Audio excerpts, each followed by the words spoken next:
The kingdom of Veylara shimmered under a perpetual moonlit sky. Its silver light touched everything, making the towers of the castle glow like polished bone, and the great sylvan river flow like a ribbon of liquid starlight. The people of Veylara cherished their moon, for it was the source of their peace and prosperity. But an ancient prophecy whispered through the generations, a tale of a time when the light would fail. It spoke of a silver eclipse, an event that would plunge the kingdom into an endless, suffocating darkness. Only the moonlit crown, an artifact of immense power lost to time, could restore the light and save their home from the encroaching shadows that hungered for their world. Princess Elara knew the prophecy better than anyone. She had read the old texts in the royal library until the words were etched into her memory. She felt the weight of her kingdom's fate resting heavily on her shoulders, a burden far heavier than any royal garment. The stars seemed to dim just a little more each night, a subtle warning that time was running out.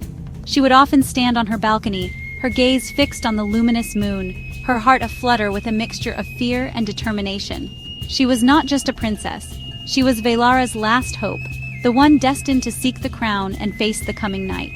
One evening, a chilling wind swept through the castle halls, extinguishing candles and carrying with it an air of sweet danger. Lord Kale arrived, a nobleman from a distant, forgotten land, his words as smooth as honey, but his eyes holding a cold, calculating darkness. He charmed the court with tales of faraway adventures and offered his allegiance to the king, all while his true intentions remained hidden like a dagger beneath a velvet cloak. Elara watched him from afar, a deep unease settling in her soul. She sensed the shadow he cast was not one of physical form, but one that threatened to devour the very light of their world. That night, Elara saw him walking through the moonlit gardens, his shadow stretching long and distorted, seeming to drink the light from the silver roses. He was no mere courtier. He was the harbinger of the silver eclipse, the villain foretold in the ancient texts, come to steal Veylara's light for himself. Kale's presence was a silent declaration of war, a challenge she knew she had to meet. Her fear solidified into resolve. She could not wait for the darkness to fall upon them. She had to act now, to begin her search for the moonlit crown, even if it meant leaving everything she had ever known behind. Under the cloak of the same night, Elara slipped away from the castle. She wore simple traveler's clothes, her royal identity hidden, with only a small satchel of supplies, and the weight of her purpose to guide her. Her path led into the Frostwood, a vast, ancient forest where the moonlight turned the snow-covered ground into a sea of glittering diamonds. The air was sharp and cold, biting at her cheeks, and the silence was broken only by the soft crunch of her boots in the deep snow. Every gnarled tree seemed to watch her, their icy branches like skeletal fingers reaching for the sky. The beauty of the forest was both enchanting and deeply intimidating. Elara felt a profound loneliness as she ventured deeper into the woods. The familiar comfort of the castle walls was gone, replaced by the untamed wildness of the Frostwood. She was a princess, trained in diplomacy and history, not survival. Yet, with every step, a strength she never knew she possessed began to surface. She followed the faint magical whisper in her heart, a pull that she believed would lead her to the crown. The forest tested her, with its deceptive paths and whispering winds that sounded like mournful ghosts. But she pushed onward, her resolve as unyielding as the ancient ice around her. Her solitude was broken by the snap of a twig. From the shadows emerged a figure, cloaked and mysterious, his movements swift and silent like a forest predator. It was Arian. His eyes, sharp and cautious, studied her with an intensity that made her grip the small knife hidden in her belt. Mistrust hung thick in the air between them. He questioned her purpose in the dangerous woods, and she, in turn, questioned his. He was a wanderer, he claimed, a guardian of the old ways, and he knew the dangers of the forest and the darkness that was coming better than anyone. Their tense standoff slowly dissolved as they spoke. Arian recognized the desperate hope in her eyes, and she saw the fierce loyalty to the land in his.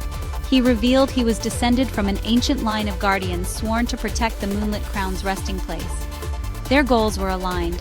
A fragile alliance was formed, built on a shared desire to save Veylara. Trust did not come easily, but as they stood together under the watchful eyes of the moon, they knew their journey was no longer a solitary one. They would face the path ahead together, their combined strength their greatest weapon against the encroaching dark.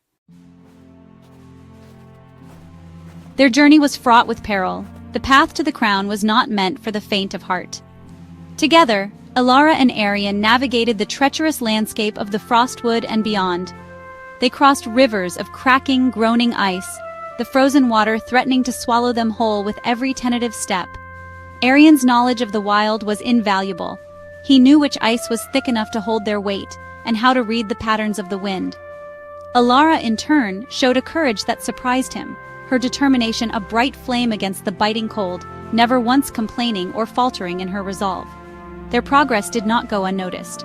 Lord Kale had sentinels to hunt them, monstrous black-winged creatures with eyes that glowed like embers. These beasts swooped down from the darkened sky, their shrieks echoing through the canyons. Elara and Arian were forced to hide in caves and travel only when the shadows were deepest, moving like ghosts through the frozen world. In one harrowing escape, Arian used his bow to fell a sentinel, its dark form crashing into a snowdrift just as its claws nearly found Elara. The close call solidified their bond, forging their alliance into a true and powerful friendship built on mutual protection. After weeks of travel, they reached the base of Moonspire, the colossal mountain where the crown was said to rest. It was a spire of pure, crystalline ice that pierced the heavens, its peak so high it seemed to touch the moon itself. The climb was their final test, a vertical ascent up sheer ice cliffs that shimmered with an inner light. Using ropes and ice axes, they began their climb, their muscles aching and their lungs burning from the thin, frigid air. They moved in perfect sync, Arian finding handholds and securing ropes, Elara following with a steady focus that defied the dizzying height. The higher they climbed, the more the air crackled with raw magic. The crystal of the mountain hummed with an ancient power, a song that resonated deep within Elara's soul. This was the place of the prophecy, the final battleground where the fate of Veylara would be decided. Looking down, they could see the world spread out below them, a tapestry of silver and shadow. They knew Lord Kale would be waiting for them at the summit. Their long, arduous journey had led them here, to the top of the world, where they would make their last stand for the light. At the summit of Moonspire, they found a plateau of shimmering crystal platforms floating in the thin air. Lord Kale stood waiting on the central platform, a vortex of shadow swirling around him.